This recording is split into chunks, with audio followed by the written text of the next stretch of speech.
They've done it. The best team all year. Last year so difficult for them. Back on top of the mountain.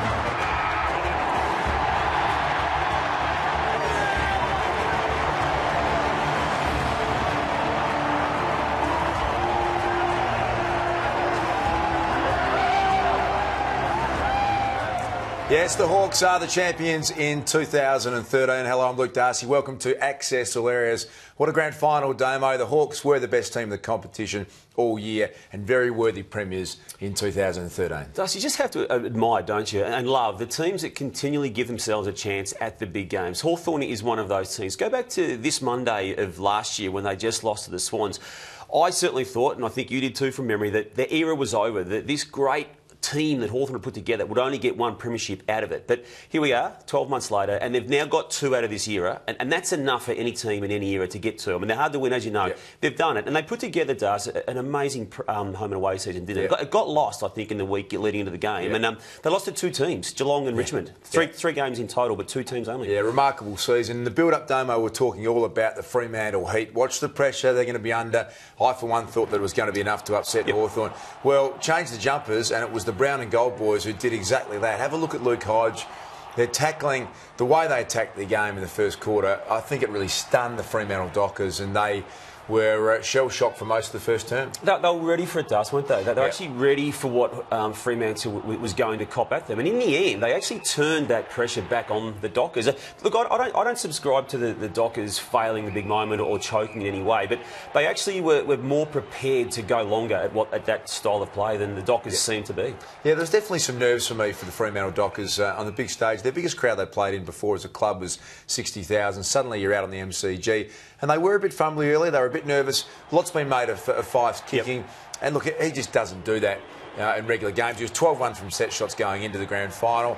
You can throw the huge swirling breeze at the MCG. Which... You've got to throw that in, Dar. So I sat out in the outer, and it was swirling, deep into the stands. The thing people don't really understand about the MCG, Damo, is that in some pockets it'll be a 20-metre breeze your way. You move 5 metres over, still going the same direction, and you can't kick it 40 metres because it's so strong. And that takes some adjusting to. And if you haven't been out there enough to do it, Ballantyne missed some goals. Yeah, a bad game, wasn't it, Ballantyne? They'll look back and as individuals and as a group and think that they just didn't get a lot of things right that they probably should have done. And that package there of what happened during the game, it's not a good look for the Dockers. And I think what you have to also know too, Das, Ross Lyon has taken 4 teams into grand finals, 3 seasons, but 4 grand finals in total.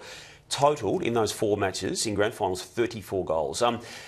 You and I love him, and he gets teams to grand finals and he gets them into competitive situations within those games. But when it's all said and done, a total of 34 goals from 4 grand finals, it says to me he needs to change up his ways if he's to actually win one. Yeah, look, I know that's going to be a lot of the talk, and when you miss out on the grand final wins, there's always this analysis, and sometimes it's a bit too stuff. You can flip the coin and say they lost by 15 points. They straighten up a couple of those things. They win. They draw a grand final against unbelievable opponents. The disastrous Port Adelaide grand final lost by 100 points, nearly destroyed their club. I would love Ross Lyon to coach my football club any day of the week. No doubt. But 4 matches is a body of work to work with it. We're not talking 1, 2, or even 3. It's 4. I think what he got wrong on the day was not allowing Pavlich and their forward line one-on-one opportunities enough. I just think he needed to even up a bit earlier. Persisted with the loose man for too long. When it came to 10 minutes to go late, they went one-on-one the forward line. They looked like they were going to score regularly. And I think maybe just backing his side in a little bit more rather than drastic change. The beneficiary of that, what you just highlighted there, was this man here, Das. Brian Lake, a man you played a lot of footy with at the Bulldogs.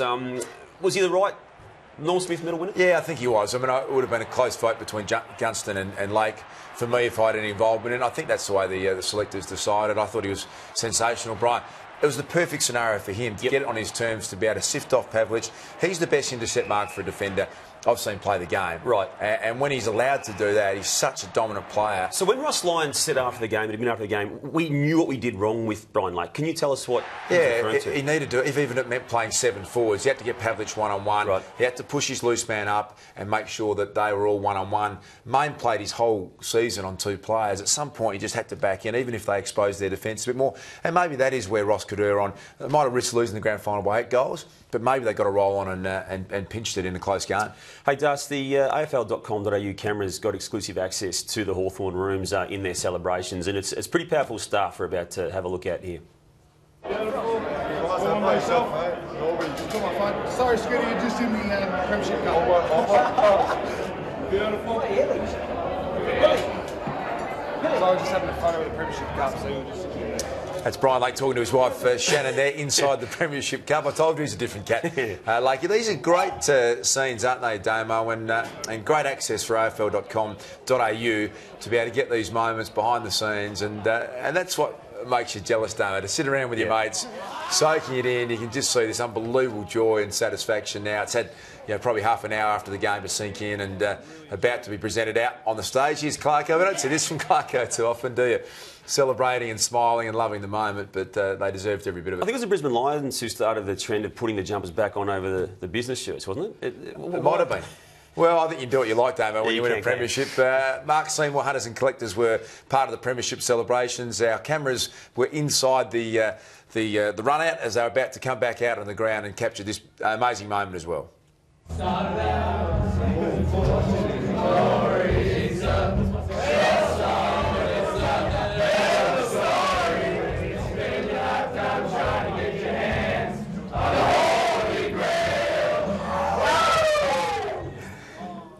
Having a great time, the Hawthorn boys, as they're about to go back out and meet the fans. It was sensational. Damon, let's have a look at both of these sides for next year. I want to start with the Fremantle Dockers.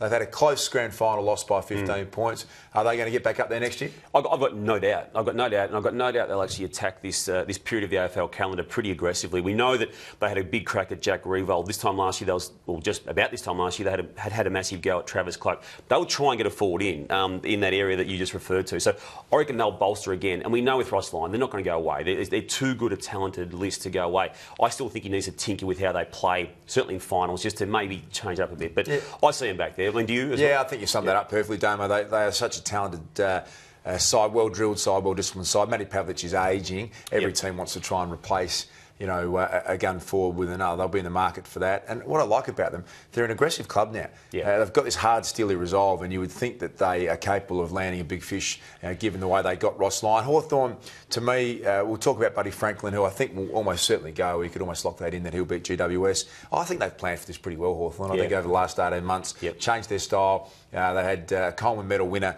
in Big Roughhead. Gunston's turned into a great forward, and they can save room in their salary cap. Get some, maybe they might trade in and get 2 or 3 really good players at the same time. This is Buddy's game. How did you rate it on the day? I mean, he only kicked the 1 goal, and that was on the back of a 50-metre penalty from initially a long shot out at goal.